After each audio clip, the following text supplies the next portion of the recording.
Bismillahirrahmanirrahim. Alhamdulillah. Wassalatu wassalamu ala sayyidina Rasulillah. Alloh subhanahu va taologa sevganicha, suyganicha, rodi bo'lgunicha, rodi bo'lsa, rodi bo'lganidan keyin ham hamdu sano, maqtovlar aytamiz. Robbimiz Allohni barcha kamchilik va nuqsonlardan pok deb bilamiz. Qilayotgan xayrli yaxshi amallarimizda Alloh subhanahu va taolodan yordam, madad talab qilamiz. Allohga osiy bo'lish, gunohkor holatda yo'liqishlikdan Allohning panohiga qochamiz. Alloh kimni aziz etsa, uni xorlaguvchi yo'q. Qaysi kishini xorlasa, uni aziz etguvchi yo'q. Alloh kimni to'g'ri yo'lga boshlasa, uni adashtirguvchi yo'q. Qaysi kishini adashtirsa, uni to'g'ri yo'lga boshlaguvchi yo'q. Guvohlik berib aytamizki, Allohdan boshqa biron bir iloh yo'q. Yana guvohlik berib aytamizki, Sayyidimiz Muhammad alayhissalatu vassalam Allohning bandasi va insoniyatga yuborgan elchisidir. Amonatni ado qilib, risolatni topshirib, siz bilan bizni shunday bir yo'lda tark qildiki, u yo'lning kechalari kunduz kabi yorug'dir. Bu yo'ldan faqatgina halok bo'lgan kimsalargina adashadi. Amma ba'd, assalomu alaykum va rahmatullohi va barakatuh. Aziz muhtaram mehmonlarimiz va bu da'vati karimaga ijobat qilib kelgan azizlar, da'vat sohiblari, Alloh taolo yig'ilishligimizni xayrli, muborakli aylab, unga sababchi bo'layotgan, yangi boshlanayotgan sherikchilikni bardavom qilib, o'rtalarida Alloh taoloning kitobini hakam qilib, oxirida maqsad qilingan ana shu ajr mukofotni to'la to'kis qo'liga kiritishlikni Alloh o'zi nasib etgan bo'lsin. Alloh subhanahu va taolo insoniyatni barpo qilar ekan, uni yer yuzida yaratar ekan, Qur'oni Karimda inni ja'ilun fil ardi xalifa, men biridan keyin ikkinchisi yerni egallaydigan kishilarni barpo qilaman deb farishtalarga ana shu insoniyatni yaratishligi to'g'risida xabar berdi. Va Odam alayhissalatu vassalomni ana shu turishida, inson o'zini ko'rinishida yaratdi. Insoniyatni boshqa farzandlari, uni dunyoga kelayotgan kishilar turli xil marhalalardan o'tib, keyin mana bu inson ko'rinishiga keladi. Avval nutfa bo'ladi, keyin alaq bo'ladi, keyin muzg'a bo'ladi, keyin inson go'dakka aylanadi, so'ngra u mana shu hozir atrofimizda bir-birimiz bilan o'tiribmiz, ko'rib turibmiz, mana shu shakl shamoilga keladi. Ammo lekin Alloh subhanahu va taolo insonni yaratganda bitta erkak kishini yaratdi. Shuning uchun ham Qur'oni Karimda Alloh taolo biz bir erkakni yaratdik, so'ngra undan zavjini, ya'niki ayolini yaratdik. Alloh taolo insonni shaklida faqatgina bitta odamni, erkagini yaratdi. So'ngra uni qovurg'asidan momo havomizni o'stirdi. Uni Alloh subhanahu va taolo qovurg'adan yaratar ekan, uni yaratishlik uslubi bizga noma'lum. Ammo insonning farzandlarini dunyoga kelishlik uslubi hammamizga ma'lum. Shuning uchun o'zi asli yaratilishlikda erkak yaratilib, uni qovurg'asidan ayoli yaratilar ekan. Demak, ayol bilan erkak aslida ikkalasi juplashgandagina bitta komil jihatga aylanadi. Chunki uni qovurg'asi yoniga kelib qo'shilsa butun bo'ladi. Faqat ana shu qovurg'a o'zini qovurg'a ekanligini his qilish kerak. Men ham bitta butun odamman desa, unda u ikkalasi bir-biriga kelmaydi, tushmaydi. Shuning uchun ilohiy ta'limot mana shu ayolni va erkakni manzili va haq huquqlarini anglatib keldiki, ana shu manzil makonga agar tushadigan bo'lsa, keyin go'zal bir hayotga erishishlik imkoniyati bo'ladi. Ammo lekin o'sha qovurg'a joyiga tushishlikni xohlamasa, qovurg'a men ham o'shanaqa bir mukammal butun sen bilan birga yaratilganman degan da'voga tushsa, vaholanki u bilan birga yaratilmagan. Alloh taolo faqat bitta erkakni yaratdi. So'ngra uni qovurg'asidan keyin ayolni barpo qildi. Lekin barpo qilishligi, uni qanday o'sganligi hozir aytganimizdek noma'lum. Biz bilmaymiz. Alloh taoloning o'zi biladi.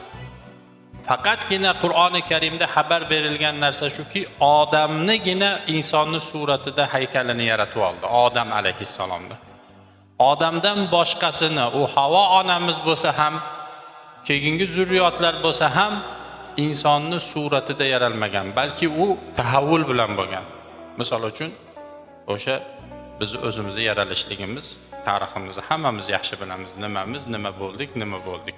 Keyin hozirgi turishimizda mana shu mustaqim bo'lib, ahsani taqvimda eng go'zal suratga kelgunimizcha biz boshqa narsalar bilan aralashib, aylanib keldik.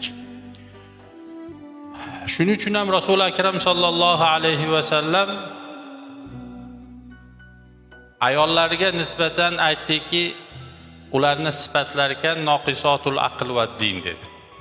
Ya'ni sizlar butun dinga ega emassizlar. Va shu bilan bir qatorda butun aqlga ham ega emassizlar. Yarimta aql, yarimta din egalari. Bu ularni haqqidagi yomon sifat emas. Ya'ni yarimta din egasi bo'lishligi, yarimta aql egasi bo'lishligi ularning yomon sifati emas. Payg'ambar alayhisalom hech qachon bu bilan ularni yomon bir sifat bilan sifatladi deyilmaydi. Ya'niki diniz yarimta, aqliz yarimta degani bu uni haqida bir yomonlik gap emas edi, balki uni haqiqatini anglatdi. Sizlar yarimta din egasi, yarimta aql egasizlar. Ayol kishi hech qachon mukammal bo'lmaydi. Barkamol bo'lmaydi.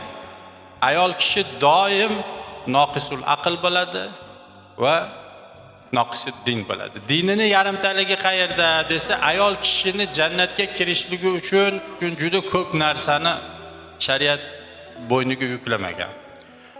Hadis sharifda Rasul akram sallallohu alayhi va sallam aytadiki, al-mar'atu idza sallat khamsaha va somat shahraha va hafizat farjaha va ata'at zawjaha faqad dakhala al-jannah. Ayol kishi agar 5 vaqt namozini o'qisa, ro'zasini tutsa, o'zini saqlasa, eriga itoat qilsa jannatga kiradi dedi. Bo'ldi. Ayol kishini haqqida boshqa mas'uliyat yo'q. Farzandlarni dunyoga keltirgandan keyin farzand tarbiyasida ayol kishini tarbiyaga taalluqli joyi yomonlikka buyurmasa, yaxshilik to'g'risida ayol kishi so'ralmaydi. Nima uchun bu bolang manaqa bo'lib qoldi degan narsa bo'lmaydi. Qachon ayol kishi javobgar bo'ladi desa, farzandi haqida yomonlikka buyursa, silay rahmni kesishlikka, otasini qarindoshlari yoki atrofidagi kishilar bilan muomalani uzishlikka buyursa, o'g'irlik qilsa, juda yaxshi qilibsan, apkelover, hech kim bilmagan bo'lsa yana davom etaver degan bo'lsa, ya'ni yomonlikka farzandini rag'batlantirgan bo'lsagina qiyomat kunida ayol kishi farzandini haqqidan so'raladi. Ammo lekin yomonlikka buyurmagan bo'lsa bir farzandni, shu ota yolg'iz javobgar xolos.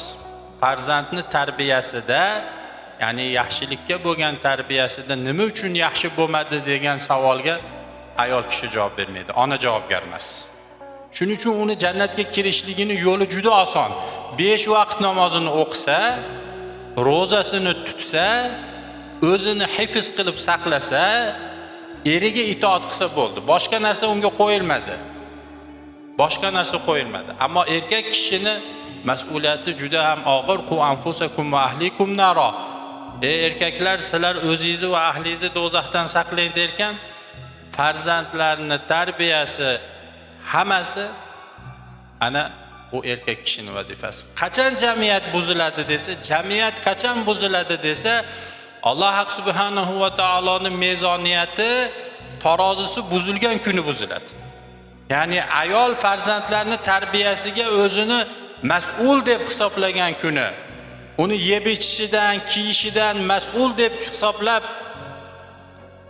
haloldan, toyibdan harakat qilayotgan eriga unga kelayotgan rizqni ozgina nazarida torligidan bolamizga qanday qilish kerak, unisi kam, falonchini bolasi kiyibdi, meni bolammi o'tgan yilgi narsasini kiyapti, oyog'iga narsa kerak, u yerda o'qitishingiz kerak, bundoq qilishingiz kerak deb maslahat bergan kuni eriga tarbiya ma'nosida yoki nafaqa ma'nosida mas'uliyatni bo'yniga olgan kuni mezoniyat buziladi. Bo'ldi.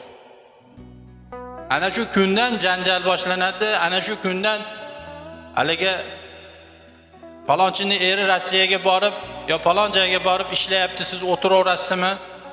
Va bolalariga ham xuddi shu gapni aytadi. Bu o'tiraveradi, bu seni dadang falonchini dadasidan manaqaroq, mas'uliyatsizroq. Bolalar shun bilan katta bo'lyapti. Va mana shu narsa kelajakda umumiy ma'noda otadan farzandlarni tanfiri uchun, ya'niki qochirish uchun, qochishlik uchun xizmat qiladi. Shu bilan bir qatorda oilalarni buzilishligiga xizmat qiladi. Shuning uchun ayolni tarbiyalayotganda, qiz tarbiyalayotganda u turmushga chiqqan paytidagi vazifasi bitta ekanligini tushuntirish kerak. Bu ham bo'lsa, farzandni dunyoga keltirib berishlik vazifasi bor. Tarbiya uniki emas. Shuning uchun haliga har bir buyuk shaxsiyatning orqasida buyuk ayol turibdi degan narsa yolg'on. Hech qachon va hargiz bu gap ayolni qadrini tushirmaydi. Lekin payg'ambar alayhisolatu vasallam ayollarni sifatida noqisotul aql va din, aql va dini noqis derkan, Alloh taolo erkakni yaratib, so'ngra uni qovurg'asidan kichkina joyidan yaratarkan, ayolga bu mas'uliyatni yuklamaganlik chiqadi xolos.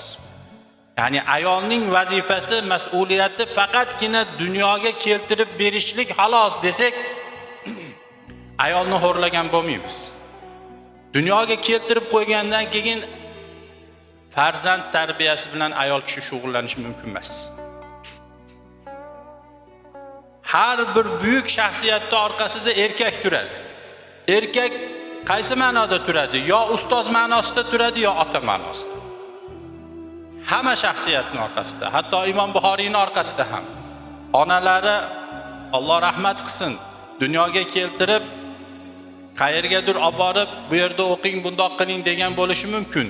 Lekin asosiy tarbiyani kim berdi desa, avvalosi otasidan qolgan mol bo'ldi. Ota deyapmiz mana bu yerda. Ikkinchisi ustozlari bo'ldi. Imom Buxoriyni hadislarini ichida sahobiya ayollardan boshqa, Rasul akram sallallohu alayhi vasallamning davrida yashagan ayollardan boshqa hadis sanadida, hadis yo'lida birorta ayol ko'rmaysiz. Va boshqa ilmlarda ham hech qaysi bir ilmda ayolni sanatda, ya'niki ilmni rivoyat qilishlik pog'onalarida biror bir ayolni ko'rmaysiz. Falonchi ayoldan pistonchi erkak rivoyat qildi degan biror bir jumla yo'q. U fiqhda bo'lsin, hadisda bo'lsin, tafsirda bo'lsin, hammasida erkaklar. Insoniyat ana shu mas'uliyatini, ilohiy qonuniyatni bo'yniga olgandagina ana undan keyin Alloh subhanahu va taolo iroda qilgan haqiqiy tom ma'nodagi baxtli saodatli hayot bo'ladi. Shuning uchun ayol kishiga o'ta mas'uliyat yuklab bo'lmaydi. Qachon ayol kishiga mas'uliyat yuklasak, ahvolimiz bugungi ahvolga keladi. O'sha farzandlarni ham, o'g'il farzandlarni ham, qiz farzandlar-ku onalari bilan katta bo'ladi. Balog'atga yetayotgan paytida, aqlini taniyotgan paytida ota bilan bo'lishligi tavsiya qilinadi. Uni xotinlarni dasturxonining ustiga, surpasining ustiga bolalarni qo'yib qo'ymaslik kerak. Eng katta buzilish qayda bo'ladi desa, o'zi surpani ustida bo'ladi. Xamirni yayib o'tirib, ammang undek, xolang mundek, palonchi mundoq degan o'sha ayollarcha fikrlash erkaklarga keladi. Shuning uchun bizni eski ota-bobolarimizda tashqi hovli, ichki hovli degan tushuncha bo'lgan. Erkak kishi har doim o'rnidan turib tashqi hovliga chiqib, o'g'il farzandlari bilan tashqarida taom yegan. Va bu islomiy madaniyat o'laroq boshqa islomiy mamlakatlarda ham saqlangan. Misrda ham xuddi shunaqa. Misrda Said degan joy bor, hozirgacha. Qarang qanaqa bo'ladi. Otani nonushtaga chiqishligini farzandlar kutib turadi. Nonushta dasturxoni shunday turadi. Farzandlar nonushta dasturxonini agar ota chiqishni boshlasa o'tirgan bo'lmaydi. Tikka turgan bo'ladi. Ota chiqishi bilan hammasi qo'lini o'pib tikka turadi. Mana shunday tikka turadi. To ota o'tirmaguncha o'tirmaydi farzandlar. O'tirganda o'g'il farzandlar o'tiradi hammasi. Qiz farzandlar qo'lida yo chochiq, yo choy, yo bir narsa ushlab tikka turadi. Onasi bilan birga. Chunki bu ona shunaqa tarbiya qilish kerak. O'sha o'g'il farzandlar nonushtasini qilib bo'lsa, ularni joy-joyiga kuzatib, keyin ayollar taomlanishadi. Bu nima desa, bu erkak kishining haybat. Uyni egasini haybat. Bizda ham shunday bo'lgan, ichki hovli, tashqi hovli bo'lgan. Tashqi hovlida erkaklar o'g'il farzandlari bilan nonushta qilishgan. Hozir unaqa emas. Hamma ishda. Bo'shamaydi bolalari uchun. Bola chaqasi bilan ko'rishmaydiganlar bor, haftalab bitta uyda turadi. O'shuning uchun masofa paydo bo'lib qolgan ota bilan bolaning o'rtasida gaplasha olmaydi. Bitta dasturxonda o'tirib gaplasha olmaydi, bo'ldi. Bizga nechtasi shikoyat qilyapti, domla, bolam bilan o'rtamizda masofamiz bor. U bilan gaplashadigan, ko'rishadigan paytimiz, men ishdan kelsam darvozani ochadi, mashinamni olib kirib qo'yaman, yaxshimisan deyman, kirib ketadi xonasiga, men ham kirib ketaman. Shunaqa yillar mobaynida biz shunaqa hayot kechiryapmiz, deydi. Sabab nima desa, ana shu ilohiy mezoniyat, mas'uliyat buzilganligi uchun. Shuning uchun bugun biz nimaga ehtiyojimiz bor desa, ana shu ilohiy sunnatni qayta tiriltirishlikka ehtiyojimiz bor. Ana shunday bo'lganda keyin ichlarimizdan buxoriylar chiqadi. Mayda gap odamlar chiqmaydi. Hozir birovni uyini isloh qilgani borsam, bir joyga erkak kishi bilan gaplashay, palonchini ketib qopti, islohga borsam, haligi kishini gapirayotgan gapi ichkaridan kennaya qulog'iga bir narsa taqib qo'yib shuni o'rgatayotganga o'xshaydi. Shu xotinlarning ichidagi gapni aralashtirib shunaqa gapiryapti. Yo'q, imkoniyati yo'q kelishdi hali erkak bilan. Shunaqa darajada. Shuning uchun azizlar, ilohiy ta'limotni hayotimizga joriy qilishligimiz kerak. Bu va bu mas'uliyat. Bu Alloh taoloning huzurida ertaga so'raladigan narsa. Shunchaki narsa emas. Hamma o'zini mas'uliyatini olsin. Erkak kishilar mas'uliyatini olsin. Ayollarga Alloh subhanahu va taolo tug'ib bolani erga berishlikni buyurgan. Shuning uchun ham ayol kishini ona sifatida tasvirlarkan Qur'oni Karim, u qiyinchilik bilan tug'di, qiyinchilik bilan ko'tardi deydi-da, qiyinchilik bilan emizdi demaydi. Nimaga? Ko'tarishligi qiyinchilik, homilador, tug'ishligi qiyinchilik. Shuning uchun bolaga aytayaptiki, onangga yaxshilik qil. Onangga yaxshilik qilki, seni u qiyinchilik bilan ko'tardi va qiyinchilik bilan tug'di. Yaxshilikning ma'nosi qo'lingiz yetganicha, nafs xohlagan halol narsani yaratib berish, qilib berish, qo'lingiz yetganicha, imkon bo'lib emas. Misol uchun 100 so'mlik narsani xohlayapti, faqat sizda 100 so'm bor, shu 100 so'mcha. Ammo lekin yaxshilik qilish deb 100 so'mdan 1 so'mini nimadir olib kelib berishlik ma'nosida emas. Yaxshilik shunaqa onaga. Lekin nima uchun Alloh taolo qiyinchilik bilan emizdi demaydi? Sababi emizishlik vazifasi nafaqa ayolning vazifasi bo'lmagan shariatda. Bolani tug'sa, emizaman desa pul talab qilishi mumkin. Oylik pul talab qilishi mumkin. Yo emizmayman desa, ota boshqa joyga borib emizish kerak bolasini. Qayerdan topib emizsa emizadi. Xolasa hozirgi davrda nima bilandir qonunni to'ydiradi. Alloh taolo ayolga bolani emizishlik nafaqa vazifasini yuklamaganligi uchun mabodo emizadigan bo'lsang, sutini pulini ol degan. Bizda o'zi sut puli degan narsa bo'ladi avvaldan. O'sha sut pulining ma'nosi shu. Nima bu yerdagi mantiq desa, bu ona bo'lsa emizmaydimi degan tushuncha bo'lmasin. Shariat mas'uliyat yuklayapti. Erkakka mas'uliyat yuklayaptiki, bola tug'ildimi bu seniki. Emizishlik vazifasi ham, qornini to'ydirish ham seniki demoqchi. Wala tudaru walidatun bi waladiha wala mawludun lahu bi waladihi. Ayol tuqqan bolasi sabab zarar topmaydi va u uchun tug'ilgan ota ham bolasi sabab zarar topmaydi deydi Alloh. Nima buni tafsiri desa, ayol mabodo farzandingiz tug'ilsa, Alloh erkaklarga xitob qilyapti. Mabodo farzandingiz tug'ilsa, ayol emizmasa, kasal bo'lib qoladigan bo'lsa, emizmasligi bilan uni boshqa joyga olib borib emizmang, shu onani o'zi emiz bersin. Zarar ko'rmasin. Ammo ayolga aytayaptiki, mabodo boshqa emizadigan odam topa olmay qolsa, ering sutini pulini qimmat qilib yorma. Erga ham zarar qilma deyapti. Oyat shu. Mana shu mezon.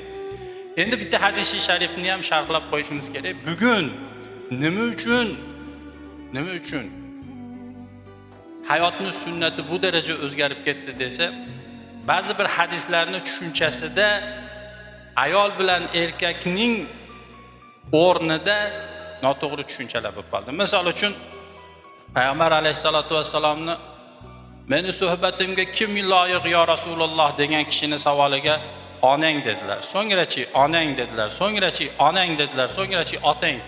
Shu hadisdan tushunayotgan narsa bo'lyaptiki, 3 marta onangga, 1 marta otangga degan narsada erkaklarning ham tushunchasi shunaqa bo'lib qoldiki, demak onani rizoligi otanikidan baland turadi, 3 marta aytayapti deb. Unaqa emas. Otani rizoligi onanikidan baland turadi. Ota bilan onaning bir mas'alada rozi rizochiligi to'g'ri kelib qolsa, mana bu ishdan ota rozi, mana bu ishdan ona rozi. Bola nima qiladi desa, onasiga uzr aytadi. Uzr. Validam, qiblagohni roylari boshqacha bo'lyapti. Bu ishda men qiblagohni royiga qarshi chiqmayman deydi. Shunday deydi. Rasul akram sallallohu alayhi vasallam 3 marta onangga deganlari onani rizoligi otanikidan baland degani emas. Otani martabasi shunchalik balandki, ey farzand demoqchi. Har bitta hojatingni onang orqali ayt, o'zing ro'para bo'lma otangga demoqchi. Nima xohlasang otangga ro'para bo'lma o'zingcha. Mana uni qilib bering, uni undoq qilaylik deb masa. Onangga ayt. Ona shuni so'rab bersinlar. Degin, otangga o'zingcha ro'para bo'lma degan. Bu hadis sharifni shunday tushunish kerak. Agar mana shunday tushunsak, ana unda Alloh taoloni qo'ygan mezoniyati, o'lchami va payg'ambar alayhisolatu vassalom olib kelgan risolatni joyiga qo'ygan bo'lamiz. Bu bilan biz ayolning qadrini tushiramiz deganimiz yo'q. Ayolning qadrini islom shunchalik ko'tardiki, nikohlarda juda ko'p aytamiz. Ar-rijalu qawwamuna 'alan niso, erkaklar ayollar ustidan xo'jayindir derkan Alloh taolo. Xo'jayinlikning ma'nosi bugungi yashayotgan dunyoyimizda zulm bilan bog'liq. Kichkina tashkilotga xo'jayin bo'lsa ham unga tamalluq qilib turishingiz kerak. O'sha yerda ishlash uchun, yaxshi oylik olish uchun, mabodo nohaqdan so'kib qo'ysa ham, haqqingizni ozgina olib qo'ysa ham chidab sabr qilishingiz kerak. Zulmga sabr qilishingiz kerak. U kichkina tashkilotning rahbari bo'lsin, jamiyatning rahbari bo'lsin, katta davlat rahbari bo'lsin, ma'nosi nima desa, ma'nosi shuki, podshohlik davrida ham ma'nosi shuki zulm edi. Ya'niki podshoh bo'lgan kishi juda ko'p holatlarda adolatni usholmasdi. Lekin islomda xo'jayinchilikni Alloh taolo ayolning tepasiga Erkakni xo'jayin qilarkan, qarang vazifasini nima qilib yukladi. Ayol uyda o'tiradi, boshpana bilan ta'minlaysan. Yozda sovutasan, qishda isitasan. Terlab, ishlab, kimlar bilandir muomala qilib, qo'lingdagi narsani boshqasi bilan halol yo'l bilan almashtirasan-da, shu almashtirgan narsani olib kelib shu yerga tiklaysan. Xuddi shunday qilib terlab ishlaysan. Xom ovqat olib kelsa pishirish diyonat ayol kishiga. Bu vazifasi emas, lekin pishirishi diyonatan vazifasi, erni rizoligi uchun. Ammo o'zi erning vazifasi nima desa, ishlab, terlab, pishgan ovqat olib kelib yedirasan. Bo'lmasam o'zing pishirib ber. Bu qazoat. Diyonatan erni rozi qilishlik uchun ayol kishi qiladi buni. Yuklaydi shariat. Qarang. Keyin-chi desa davolaysan, kiyintirasan. Qarang, bir kishi mana shu uyda o'tiraversa, tek siz uni boshpana bilan ta'minlasangiz, yedirsangiz, ichirsangiz, kiyintirsangiz, davolasangiz, o'zi aslida siz kimsiz? Xizmatkorsiz. Bunaqa sifatga ega bo'lgan kishini xizmatkor deydi. Bir kishiga yedirib, ichirib, kiyintirib, uni boshpana bilan ta'minlashdi. Sizga nisbatan birontasi shunaqa qilsa xizmat qilyapti deyiladi. Demak, islomdagi xo'jayinlikning ma'nosi ayolga nisbatan aslida ularga xizmat qilish. Er o'laroq xizmat qilish, ota o'laroq xizmat qilish, farzand o'laroq xizmat qilish. Lekin bu narsa ularga haq bermaydiki, bu erkakning ustidan hukm qilishlikka yoki unga mas'uliyatini eslatishlikka haq bermaydi. Shuning uchun otani o'zini o'rniga qo'ymagunimizcha, u ota bilan onaning rizochiligi barobar kelib qolsa bir ishda qarama-qarshilik bilan kimi rizochiligi talab qilinadi desa, alal itloq ikkilanmasdan, hech qanaqa bir ro'yga bo'lmasdan otani rizoligi birinchi turadi. Otani rizoligi birinchi turadi. Shuning uchun mana shu agar o'lchamni joyiga qo'ysak, keyin eski davrdagi o'sha dadang bilib qolmasin, dadang xafa bo'ladi, dadangni nazaridan qolsang u bo'lasan degan tarbiya keyin joyiga tushadi. Shuning uchun bu hadisi sharifni 3 marta onangga, 1 marta otangga degan hadisi sharifni shunday tushunish kerakki, otaning martabasi shunchalik balandki, ey farzand, har qanday hojatingni onang orqali ayt, o'zing ro'para kelma degan. Mana shu ma'noda tushunish kerak hadisni va farzandlarni mana shu ma'noda tarbiya qilish kerak. Ana o'shanda inshaalloh Robbil alamin juda go'zal bo'ladi. Hozirgi kunda farzandni egasi kim bo'lib qoldi desa, mabodo oilalar ajrashadigan bo'lsa, ayollar bo'lib qoldi. Ayollar farzandni egasi bo'lgandan keyin bolalarni tarbiyasi juda yomon buzilib ketdi. Bu o'sha bugungi nizom, bugungi qonun qoidalar shunga olib keldiki, farzandlarni tarbiya o'zi onalarda o'zi aytadi, bir vaqtga kelganda bola 5 yashar, 4 yashar bo'lgan paytda onasiga mehribonroq bo'ladi. Lekin sal katta bo'lgandan keyin uni tepasida ota turmaganligi uchun onalar dod deyishni boshlaydi. Bolam meni aytganimni qilmay qo'ydi. Bo'ldi, tamom. 10 yashar, 5 yashar paytida juda aytganini qiladi, mehr ko'rsatadi. Lekin u tarbiya bo'lmaganligi uchun darrov aytadiki, bolam meni aytganimni qilmay qo'ydi. Shuning uchun azizlar, otalarni o'zini o'rniga qo'yish shar'an biz o'zimizni nafsimiz bilan emas. Bu ilohiy qonuniyat o'laroq o'zini o'rniga qo'yish, ilohiy tavsiyalar bilan yashash insonning hayotini go'zal qiladi va oxiratini obod qiladi. Alloh subhanahu va taolo bu qurilayotgan oilaga ham ana shunday islomiy mezoniyatda, islomiy o'lchamlarda yashashligini, o'rtalarida Alloh taoloning kitobi, rasulining sunnati hakam bo'lishligini nasib etsin. Harakalarimiz Qur'on o'qib bersa duo qilamiz.